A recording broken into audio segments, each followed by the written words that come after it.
John Tyler was the 10th President of America, who assumed the office of President after the death of his predecessor, William Harrison. His most notable accomplishment was making Florida part of the Union. He is also remembered for his approval of the annexation of Texas.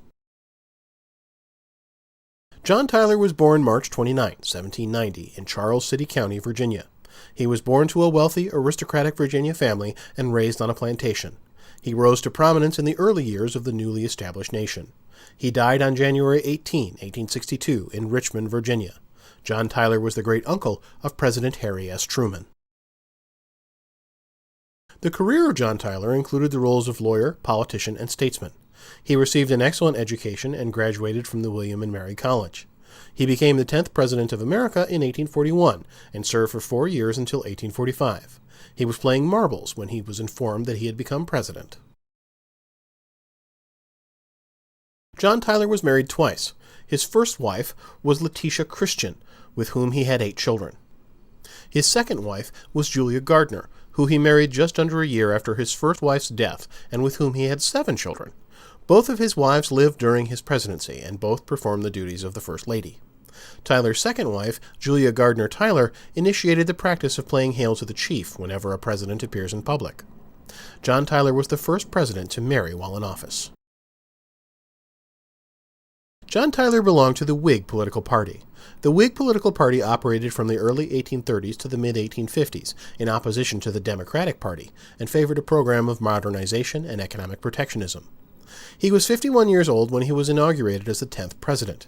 5 years after leaving office, John Tyler was so poor that he was unable to pay a bill for $1.25 until he had sold his corn crop.